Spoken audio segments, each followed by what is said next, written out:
Okay, well, thanks very much. Can you hear me in the back? Okay. If you can, come up. Come closer. I'm honored to have an opportunity to talk with you young people and hope that you will ask me questions or make comments. Gabriel Piemonte, whom I've known for a number of years, the editor of the Hyde Park Herald, which is in Hyde Park but covers more than Hyde Park. And I was writing some columns at one time when my sight was better for the Lakefront Outlook, which dealt with other areas of the African American community besides Hyde Park. And that paper has been in existence, the Hyde Park Herald, for more than 100 years and carries the history of Hyde Park and Kenwood, north, at least South Kenwood. So I was just pleased when he asked me to come and say a few words to you young people who are in this group. But there's another person here, Moses Jones, who much younger, but also graduated from the same high school that I did, DuSable High School. Moses Jones is also a member of the, how many of you here have heard of the Tuskegee Airmen? Well, he is a member. Moses, stand up for a minute so they can see you.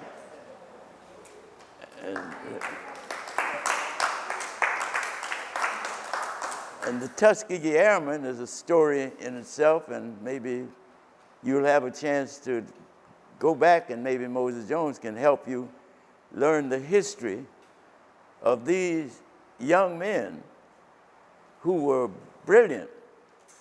Almost every one of them was a college graduate during World War II, where I spent too much time. But because they were Negroes, or blacks as we now call them, and they wanted to be in combat. I didn't want to be, and I was there more than they were. But because that was such an honor to be a pilot in the combat, they didn't want them to have that honor and that prestige, but they were ready to be.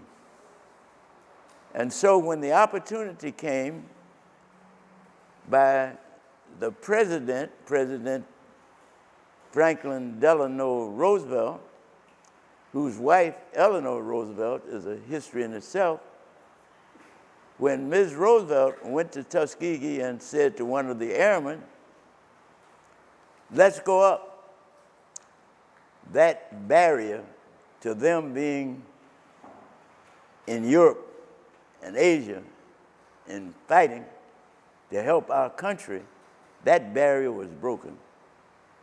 But Ms. Roosevelt helped to break it, the wife of the then President of the United States, Eleanor Roosevelt. She's a famous woman, great woman. Now those young men protected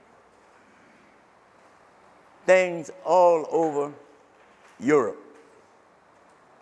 Now I'm not talking about what I know, because I was there, in the areas that they helped to protect us who were on the ground and other airmen. But that's another story. Let me suggest to each and every one of you that you go back and talk with some of your real old, older friends and relatives, grandma, grandpa, great uncle, all them.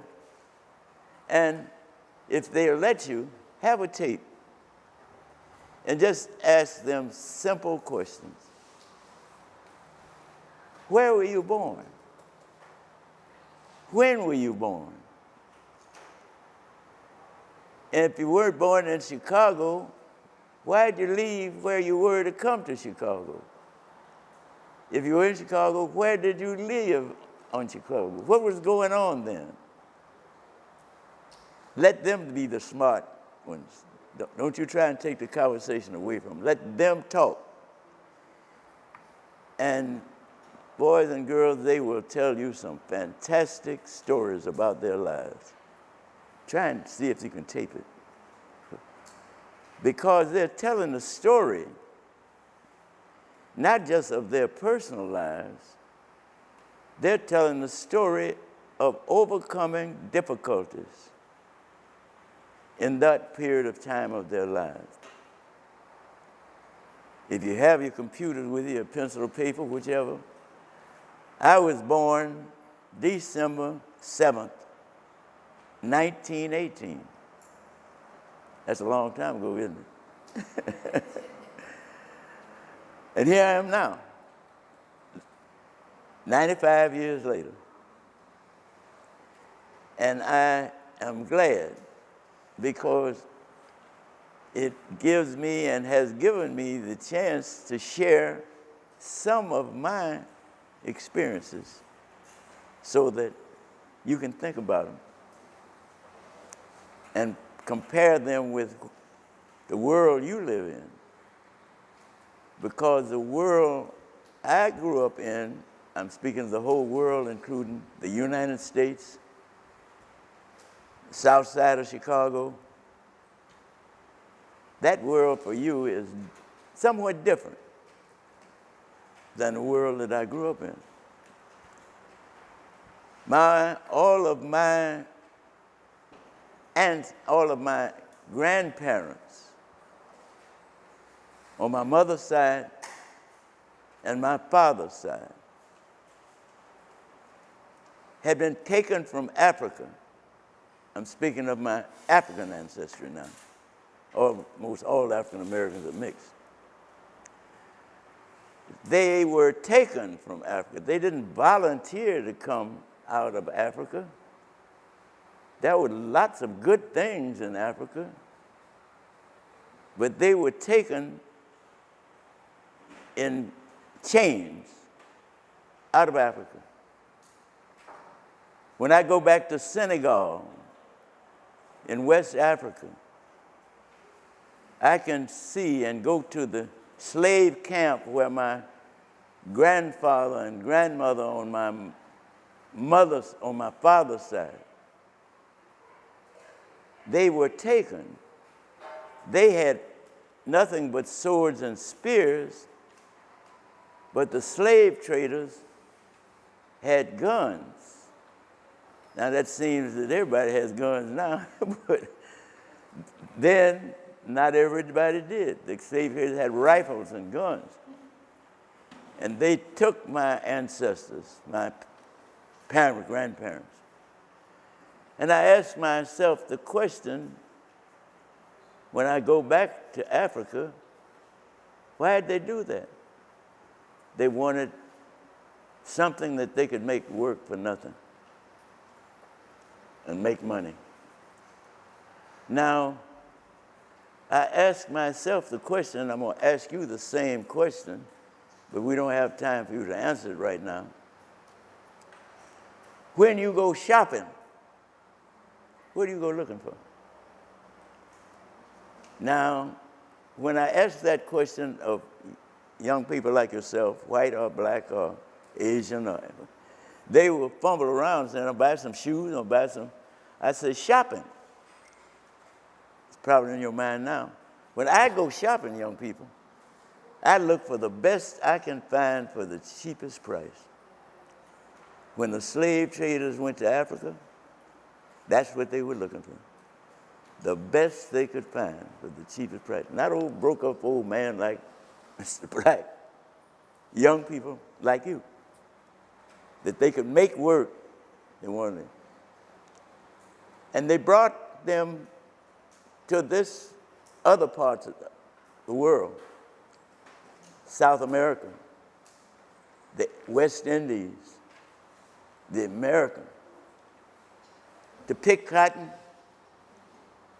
to grow other kinds of cheap materials so they could make a lot of money. My ancestors, whatever the reasons, they believed that they had to live. They didn't have the song, "Before I Be Your Slave, I'll Be." Listen, I'm so glad. That was a kind of the spiritual attitude that they had. I'm so glad that trouble don't last always. Oh my Lord, what must I do? Of course, what shall I do? What must I do? And they survived. And so, after slavery was over, there was something called sharecropping, where my mother and father were sharecroppers, which was a little better than slavery, but not quite as bad. But they moved out of that. My mother was from Florence, Alabama. My father was from Jacksonville, Alabama, but they met and married in Birmingham, Alabama.